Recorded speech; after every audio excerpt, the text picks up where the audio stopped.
যারা দুনিয়ার মধ্যে আমার মাওলাকে রব মানছে, আমার নবীকে নবী হিসেবে মানছে, নেতা হিসেবে মানছে, তারা তো জবাব দিয়া দিবে। আর যারা দিন মানে নাই, রবকে রব মানে নাই, আমার নবীকে নেতা মানে নাই, ওই কপাল পরা বলবা হালাদিরি, জানি না জানি না জানি না।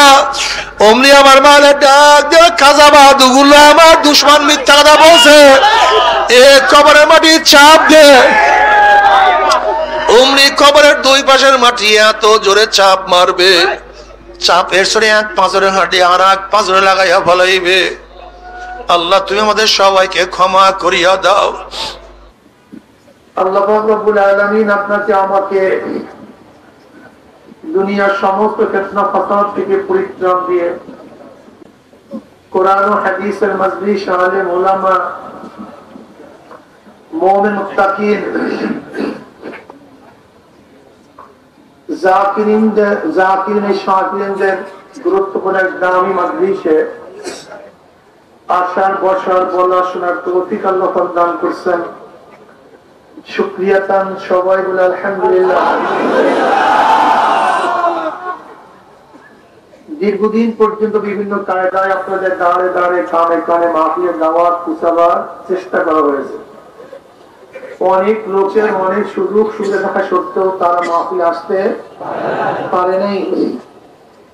আবার মাহফিলের মধ্যে খোঁজ করে দেখবেন কিছু আল্লাহ পাকের বান্দা বহু দূর দূরান্ত থেকে বহুত কষ্ট করে স্বীকার করে দোকানের মধ্যে তালাবদ্ধ করে ব্যবসার মধ্যে লাফতে মেরে দুনিয়ার সমস্ত ঝামেলাকে পদদলিত করে মাহফিলে হাজির হয়ে গেছে। ওই ব্যক্তি এত কাছে থাকা সত্ত্বেও আসতে পারেনি, আপনি এত দূরে থেকে আসতেন কিভাবে? নিশ্চয়ই আল্লাহ যদি তৌফিক না দিতেন আপনি আমি তো আসতে পারতাম না। যে মওলাই কারীম আপনাকে আমাকে ওই সমস্ত গাফিলদের অন্তর্ভুক্ত না করে মুমিন মুত্তাকিন, জাকিরিন শাকিরিনদের সোহবতে কিছু সময় কাটাবার তৌফিক দান করছেন। আমরা বেজান না খুশি? যারা আমরা খুশি হলাম, খুশির সাথে সবাই বলে আলহামদুলিল্লাহ। এই মাজলিস অনেক দামি। আমি সবসময় জিকিরের মাজলিসকে দোলাই কারখানা বলি। কি কারখানা ভাই? দোলাই কারখানায় মানুষ পরিষ্কার জামা কাপড় দেয় না, ময়লা জামা কাপড় দেয় না, কিন্তু কারখানা যখন ফেরত দেয় পরিষ্কার না ময়লা? দিচ্ছেন ময়লা ফেরত। এখানে আসছিলাম গুনার ময়লা নিয়ে, বিদায় হবো নেকের ভান্ডার নিয়ে, গুনাহ পরিষ্কার করিয়া। বক্তব্য আমার না, বুখারীর মধ্যে দীর্ঘাত রাওয়ায়াত আছে। আল্লাহ পাক জিকিরের মাজলিসকে কেন্দ্র করে ফেরেশতাদের সাথে বিভিন্ন প্রশ্ন এবং জবাব দেওয়ার পর আল্লাহ পাক সিদ্ধান্ত দেন, উশহিদুকুম আন্নী ক্বাদ গফারতু লাহুম।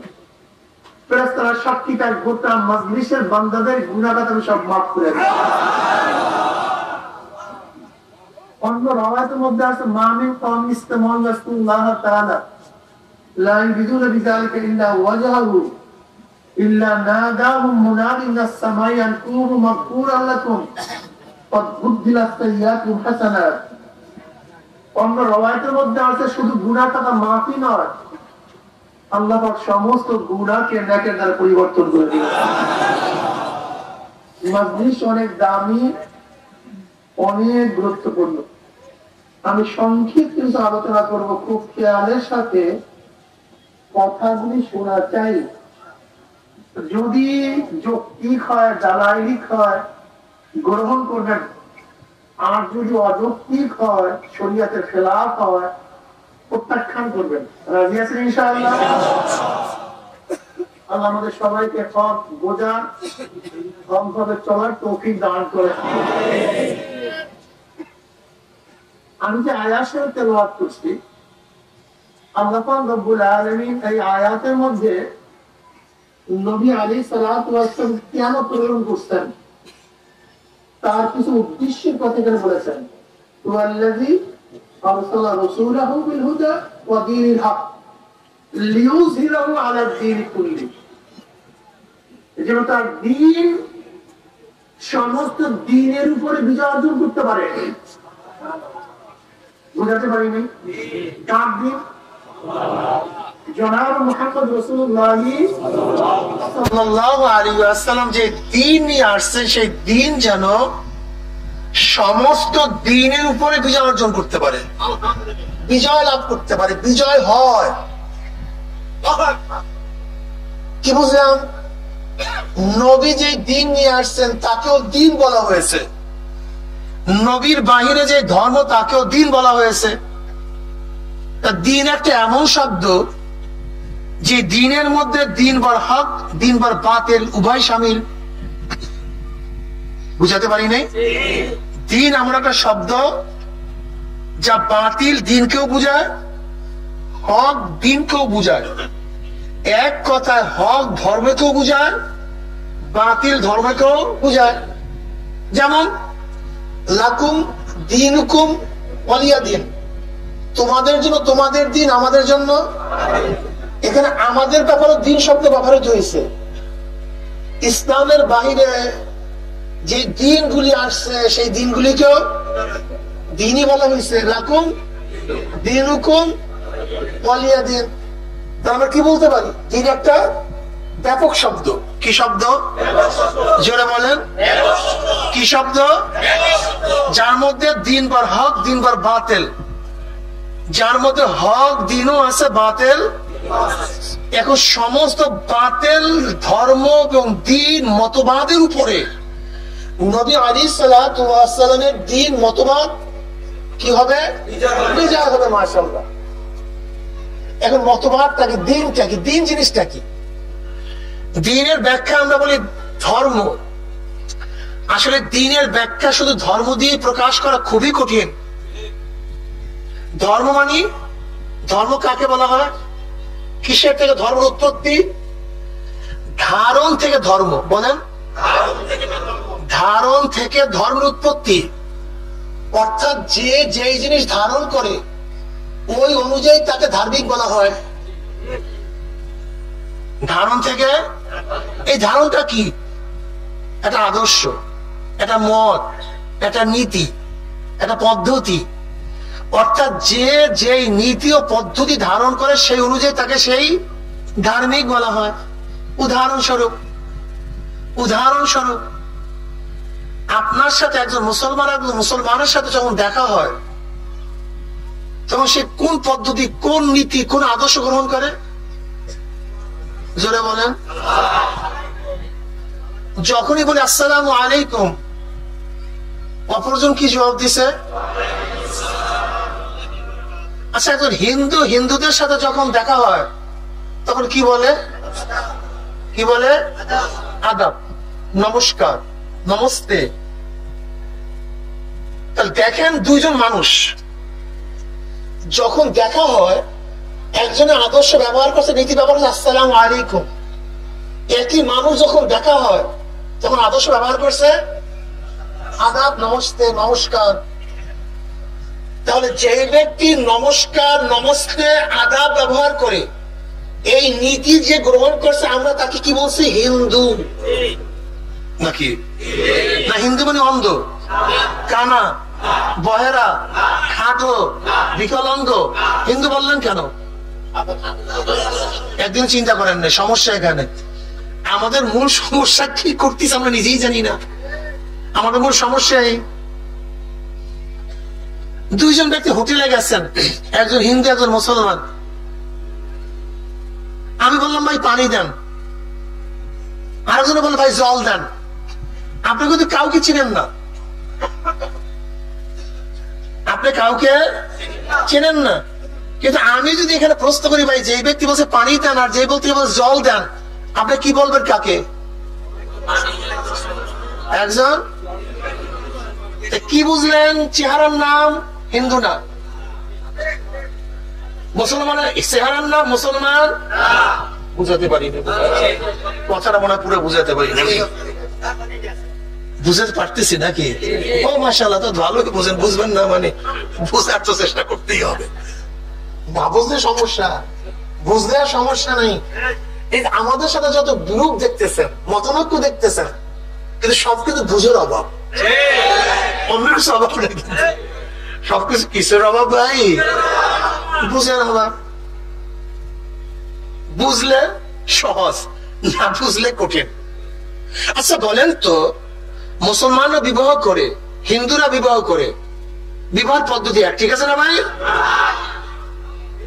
কিন্তু উভয় কিন্তু বিবাহ, শব্দ কি কিন্তু পদ্ধতি। মাশাআল্লাহ।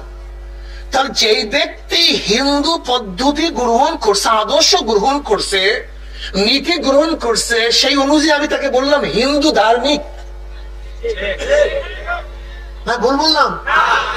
মাশাআল্লাহ মাশাআল্লাহ, খুব ধন্যবাদ। যে ব্যক্তি খ্রিস্টানদের নীতি আদর্শ ধারণ করছে তাকে বললাম খ্রিস্টান অর্থাৎ খ্রিস্টানদের নীতি আদর্শ গ্রহণ করা অনুযায়ী তাকে বললাম খ্রিস্টান ধার্মিক। যাকে ইহুদি নীতি আদর্শ গ্রহণ করতে দেখছি কি বললাম? মাশাআল্লাহ। যাকে বৌদ্ধদের নীতি আদর্শ গ্রহণ করতে দেখলাম তাকে বললাম মাশাআল্লাহ। তাহলে ধর্ম একটা আদর্শের নাম, কিছু কাজের নাম, কিছু নিয়মের নাম, কিছু কানুনের নাম। এই ব্যাপারে আমরা সবাই একমতে দ্বিমত না ভিন্নতা আছে? মাশাআল্লাহ, সবাই একমত। লিউযিরাহু আলা দীনি কুল্লি, সমস্ত আদর্শের উপরে তোমাদের আদর্শ বিজয় হবে। এতদিন দেখা হইলে বলতে আদাব আদাব নমস্কার, এখন পরিবর্তন করে কার দিন বিজয় হবে? নবী মুহাম্মাদের। এখন কি বলবা? মাশাআল্লাহ, খুব দারুণ, বুঝতে পারছেন? লিউযিরাহু আলা দীনি কুল্লি, চমৎকার কথা।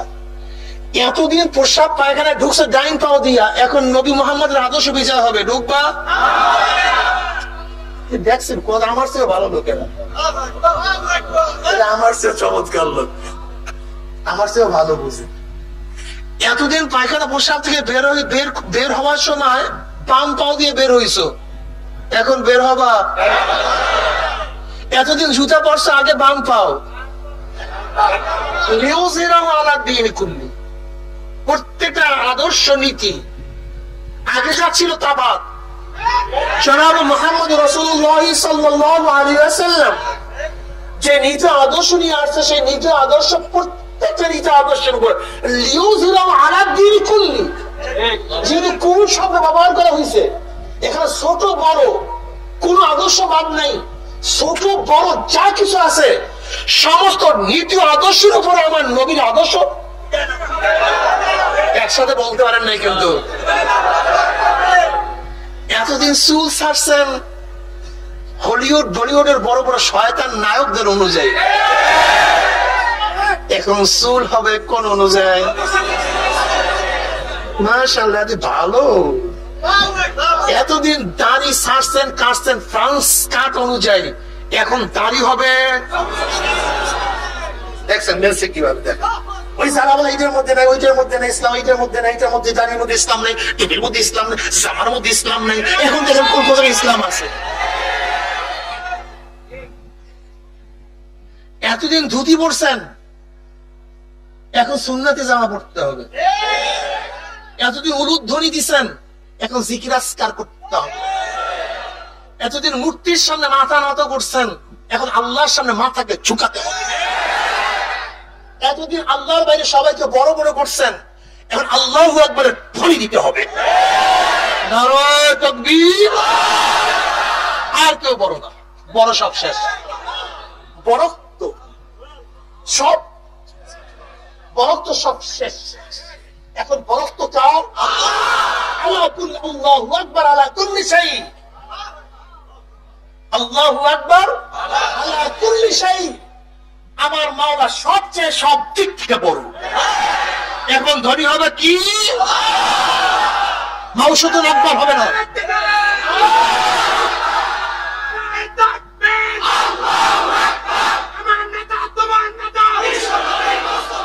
আপনাদের আল্লাহু আকবারের ধ্বনিতে শয়তান দৌড়ায় না। আল্লাহু আকবারের ধ্বনি এমন ভাবে মারতে হবে যে শয়তানের কান বহেরা হয়ে যায়। বহেরা বোঝেন নাই? আপনারা জানেন আল্লাহু আকবারের ধ্বনি যত দূর যায় তত দূর শয়তান ভাগিয়া যায়, ও সহ্য করতে পারে না। এতদিন কলবের মধ্যে স্ত্রীর বরক্ত ছিল, বাবার বরক্ত ছিল, ছেলের বরক্ত ছিল, নেতার বরক্ত ছিল, পীরের বরক্ত ছিল, টাকার বরক্ত ছিল, জমির বরক্ত ছিল, সব পাপ। এখন কলবের মধ্যে কার বরক্ত? আল্লাহু আকবার, আমার মাওলা। লিউযহিরা আলা দীনি কুল্লি।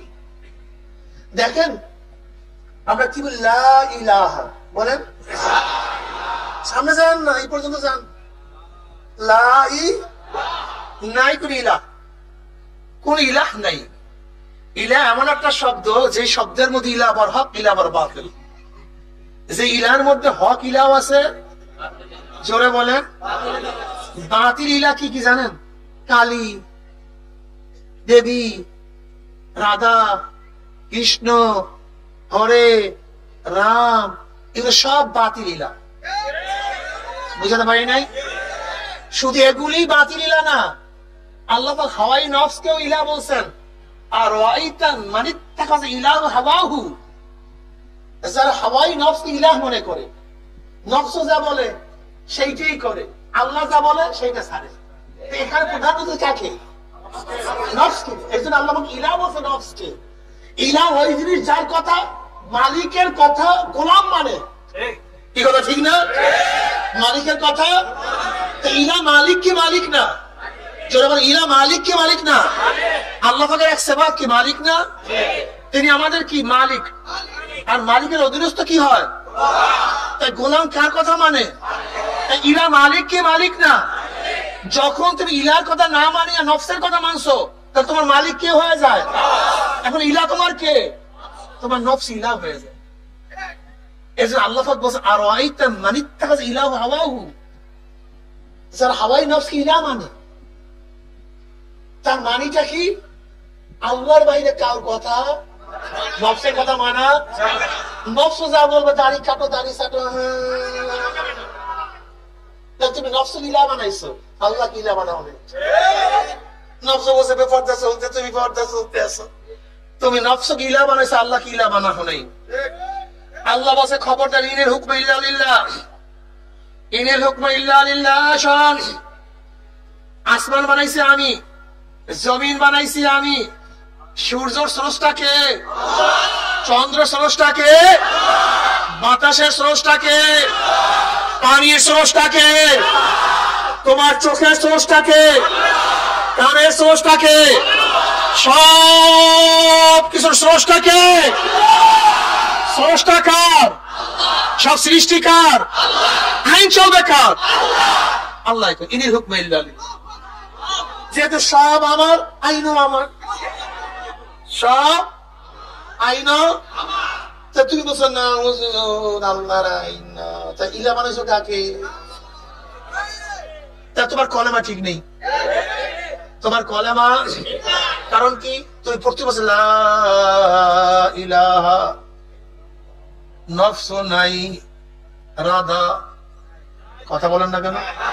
কৃষ্ণ, দেবী, রাম, লক্ষ্মণ, শ্রীদেবী, আমার স্ত্রী, আমার ছেলে, আমার মেয়ে, আমার নেতা, কেউ না। মানি না কার কথা, করি না কাউরে ইবাদত, চাই না কাউকে, সব বাদ। সব কি?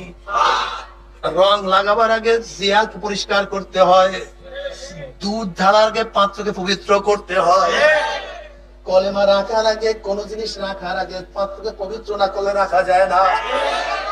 এর জন্য প্রথম লা ইলাহা, লা ইলাহা, কলবকে পবিত্র করে যা কিছু আছে, লা ইলাহা নাই, কিছু নাই, কিছু নাই, কিছু নাই, কিছু নাই, কিছু নাই। এতক্ষণ কি ছিল? এতক্ষণ কি ছিল? স্ত্রী ছিল।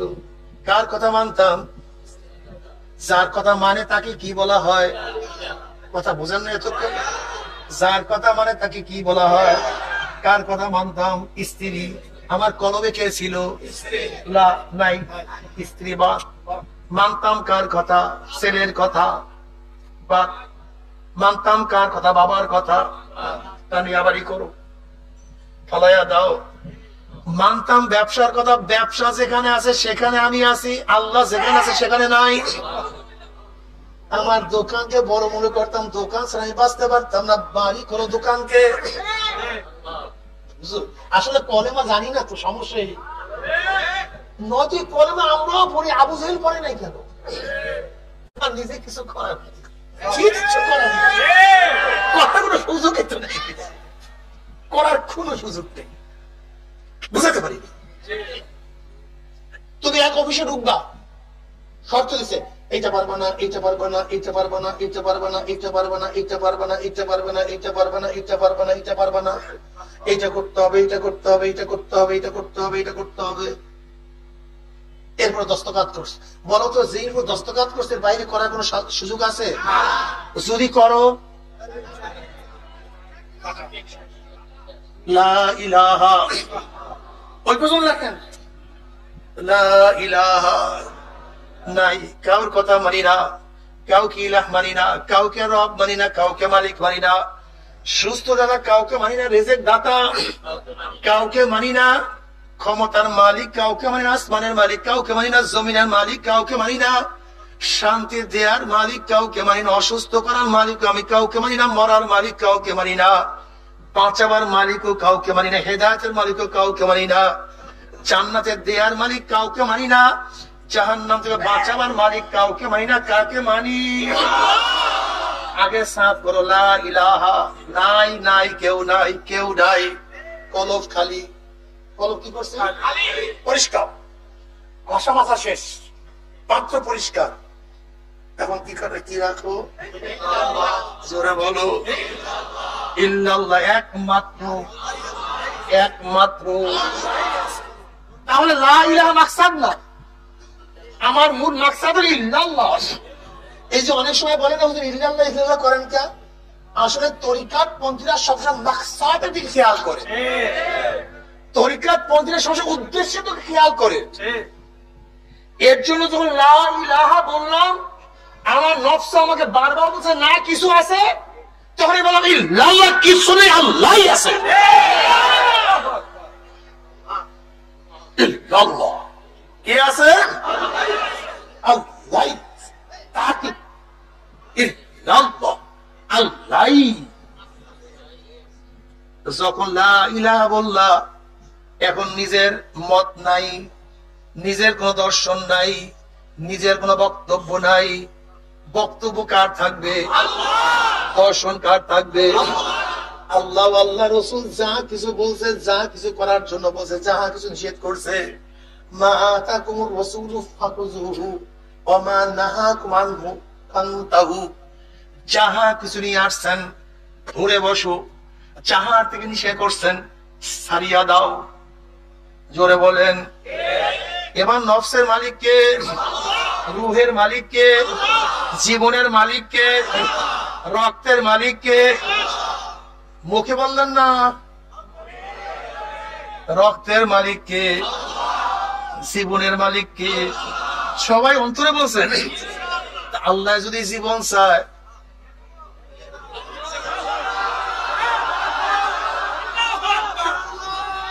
মালিক চাইছে, তোমার সমস্যা কি? মালিক যদি রক্ত চায়, মালিক যদি হায়াত চায়।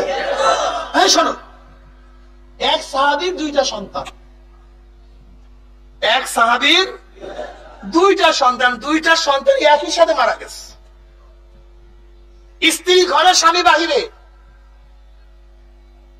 স্বামী আসার আগে স্ত্রী সন্তান দুইটাকে গোসল করাইছে, কাপড় পরাইছে, পাশের রুমে রাখিয়া দিছে। স্ত্রী কোন কান্নাকাটি নেই, একেবারে চুপচাপ। স্বামী ঢোকার পরে স্বামীকে খাওয়ান দিছে, সবকিছু দিচ্ছে, সোহবাত করছে। এরপরে স্বামীকে বলতে আছে, স্বামী গো, যদি কেউ কোন জিনিস আমাদের আমানত রাখে, আর যে ব্যক্তি আমানত রাখছে সেই ব্যক্তি আমানত ফেরত চায়, আমাদের দিতে কোনো আপত্তি আছে? তোমরা কিসের বড় আমানত ফেরত দেওয়াই তো ইমানের কাজ, মুমিনের কাজ। এবার স্ত্রী বলতে স্বামীকে, মাওলা পাক আমাদের দুইটা ছেলে আমল দিয়েছিল, আমার মাওলা পাক রব্বুল আলামিন ছেলে দুটো ডাক দিয়া নিয়ে গেছে, আজকে দুনিয়াতে নাই। ওই যে তাদের লাশ আমি গোসল করাইছি, আমি কাপড় পরাইছি, এখন জানাজা দিয়া তাদেরকে দাফন করিয়া দাও, এর নাম ঈমান।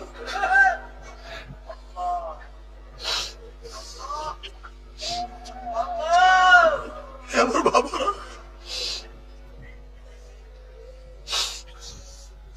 কোথা সে মুসলমান, কোথা সে মুসলমান, কোথা সে মুসলমান, কোথা সে মুসলমান। আমার যুবক বাবারা,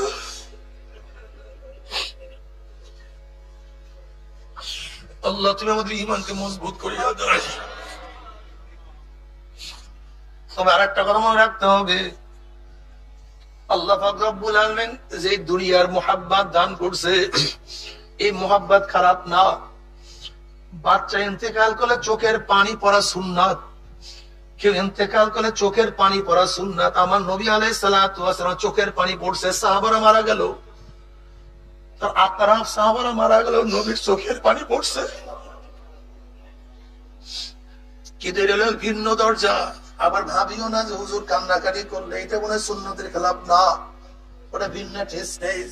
সবাই হালাত এক না, সবার অবস্থা এক না।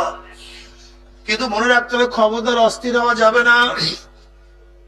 মাওলা আমার ছেলেকেই দেখছে, মাওলা আমার টাকাই দেখছে, আর কাউকে দেখে নাই, এগুলি কুফরি কথা। রেজায়ে কাজা ওয়াজিব। আমার মাওলায় যেই হালাতে যখন যাকে যেই অবস্থায় রাখে সেই অবস্থায় সন্তুষ্ট প্রকাশ করে, এইটাই ঈমানের আলামত। আল্লাহ ভালো রাখছে, আলহামদুলিল্লাহ। আল্লাহ খাওয়াইছে, আলহামদুলিল্লাহ।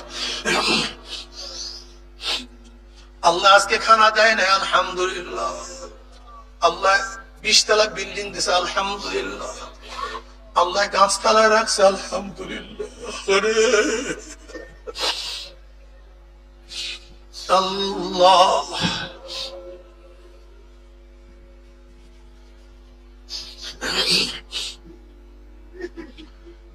বাবার ঈমানকে ভালোভাবে মজবুত করো। নবী আলাইহিস সালাতু ওয়াস সালাম প্রত্যেকটা আদর্শকে গ্রহণ করো। এর জন্য কোন মুমিন মুসলমান নবীর বাহিরে কোন সংগঠন করতে পারে না, কোন মুমিন মুসলমান ইসলামের বাহিরে কোন দল করতে পারে না। যদি মুমিন মুসলমান ইসলামের বাইরে দল করে, তাহলে তার কলেমা ঠিক থাকে না, তার দ্বীন ঠিক থাকে না, সে অন্য ধর্ম গ্রহণ করছে, অন্য মতবাদ আদর্শ গ্রহণ করছে। আর আমি এতক্ষণ বুঝাবার চেষ্টা করছি, ইসলামের বাহিরে কোন আদর্শ আমি গ্রহণ করতে পারি না। এর জন্য দেখছো, কবরে যাওয়ার পরে একটা প্রশ্ন, আমার দিন কো, তোমার দিন কি, তোমার আদর্শ কি, তোমার নীতি কি ছিল, তোমার দিনটা কি ছিল। যদি যারা দুনিয়ার মধ্যে নবী আলাইহিস সালাতু ওয়াস সালাম যে দিন নিয়ে আসছে সেই দিন যদি পালন করে, তখন সে বলবে দিন হল ইসলাম, আমার দিন হল ইসলাম। আর যারা দিনের মধ্যে ছিল না, দিন পালন করে নাই, তারা বলল হা হালাদ্রি, হা হালাদ্রি, হা হালাদ্রি, আমি জানি না আমার কোন ধর্ম, আমার কোন নীতি, আমার কোন আদর্শ। আল্লাহ তুই আমাদের সবাইকে মাফ করিয়া দাও, আল্লাহ আমাদের সবাইকে ক্ষমা করিয়া দাও। যখন বলো মান রব্বুকা মা দীনুকা মান নাবিয়ুকা, যারা দুনিয়ার মধ্যে আমার মাওলাকে রব মানছে, আমার নবীকে নবী হিসেবে মানছে, নেতা হিসেবে মানছে, তারা তো জবাব দিয়া দিবে। আর যারা দিন মানে নাই, রবকে রব মানে নাই, আমার নবীকে নেতা মানে নাই, ওই কপাল পড়া বলবে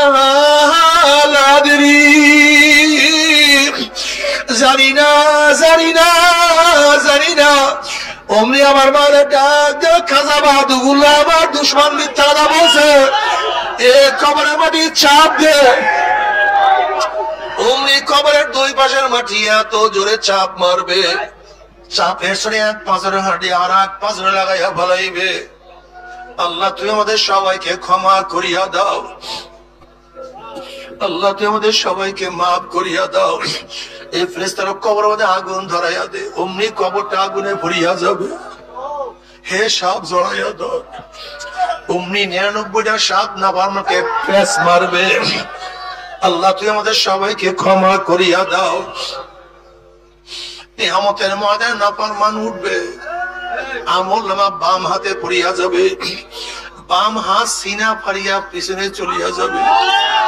নাফরমান কাঁদতে কাঁদতে চোখের পানি শেষ হয়ে যাবে, চোখেতে রক্ত বাইর হওয়া শুরু হবে। চোখের পানি রক্ত পড়তে পড়তে গালের গোশত চামড়া পচিয়া পচিয়া পড়িয়া যাবে। চোখের নিচে বিশাল বিশাল গর্ত হইয়া যাবে। আল্লাহ মাফ করিয়া দাও।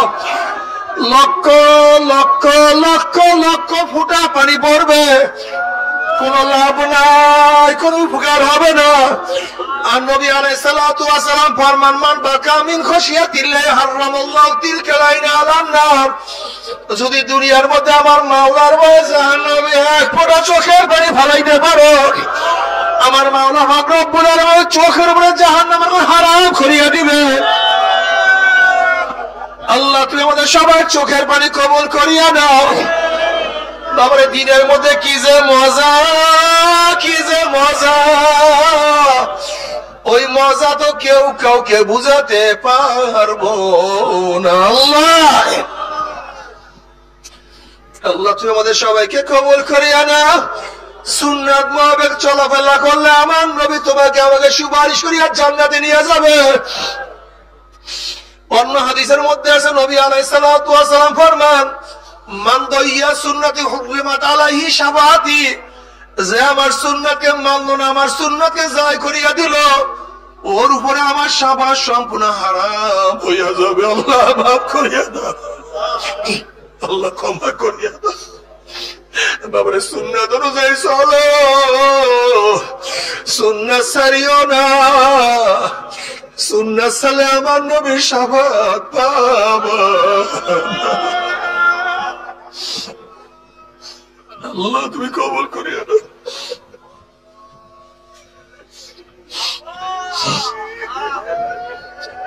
আজকে মাওলা পাক রব্বুল আলামিন কবুল করেন, জান্নাতে চলিয়া যাবে।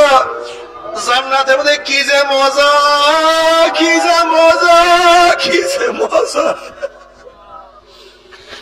আমার মাওলার তরফ থেকে সালামুন কাওলাম মির রাব্বির রহিম, আমার মাওলার তরফ থেকে শুধু শান্তি আর শান্তি আর শান্তি।